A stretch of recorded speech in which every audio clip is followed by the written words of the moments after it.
question is about a sister from the US who's asking about a woman activist called so-and-so, who says that hijab is not compulsory in these times and that hijab is actually cultural. It was for those times of the Prophet ﷺ and not these days. And she wants to know about the woman's right concerning the hadith about when a man calls his wife. Okay, these are two different questions. So the first question, a woman activist in the USA is talking rubbish and nonsense. So what does this have to do with us?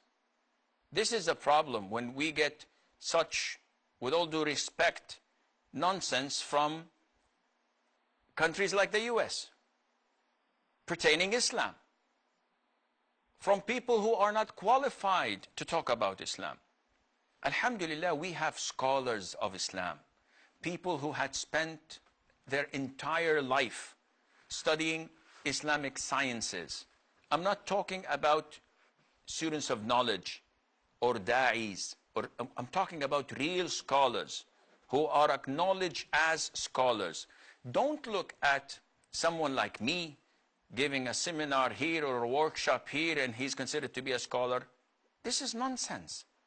Scholars are those who are well versed essentially in Arabic, in Quran and its tafsir and its sciences, in the sunnah of the Prophet ﷺ, in knowing what was abrogated and what was not, in knowing usulul fiqh, in knowing the fiqh itself and the different fatwas of scholars so that they can apply all of this, and they are acknowledged by other scholars to be scholars.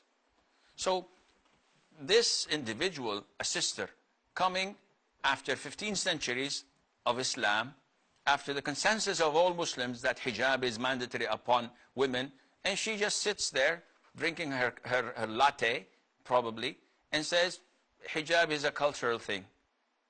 And you're wasting our time asking us such a question to refute it? This is pathetic. This is baseless. And this woman, with all due respect to where she's coming from, has no knowledge of Islam. This is why Muhammad ibn Sirin, may Allah have mercy on his soul, the son-in-law of Abu Hurairah and one of the great tabi'een, said that this religion or this knowledge that you acquire and learn, this knowledge is deen. It is religion. So observe and scrutinize who you are taking your religion from. It's not sufficient to open YouTube and watch a clip of XYZ saying any rubbish on his mind. It's not acceptable for you to listen to Tom, Dick, or Harry writing an article and being articulate and saying so many things that you don't have knowledge of, but because of his convincing way, you think that he's a scholar. There are so many deviant sects around you. There are the super Sufis. There are those who are Rafida. There are those who are secularists and liberal.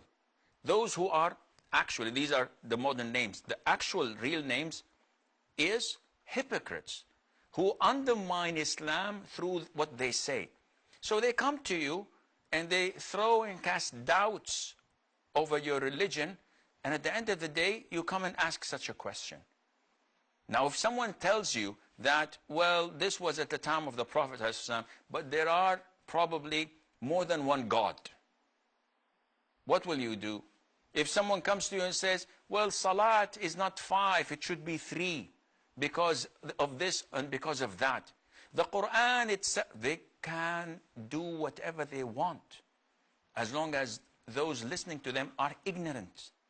If you don't possess certainty and conviction in your religion, if you don't have the means of referring to the scholars and asking them, you will be like a feather in the wind, taking you left, right, and center. And this should not be. Know who you take your religion from. USA is a great country. There are a lot of good students of knowledge that I know of, mashallah, and they're doing a lot of good work. But there are also some phony students of knowledge. They may charge per a seminar or per a lecture $20,000 plus tickets, plus it's a business to them. So may Allah make it easy for them, but for you to acquire your knowledge, you don't acquire your knowledge from this lady who claims that the hijab is something that is old, subhanallah, as if Allah did not know that it was limited to time. Allah's religion is not limited to time. Tomorrow, someone will come and say, listen, drinking wine at the time of the Prophet ﷺ was haram because people did not have any locks on their doors and they could get like wasted and kill people or rape others. Now, alhamdulillah, we have locks and we can control ourselves. We're social drinkers. We just have a glass or two just to be in the mood and nothing happens. So it's halal. These people want to change your religion. So I hope that answers your questions. Her second question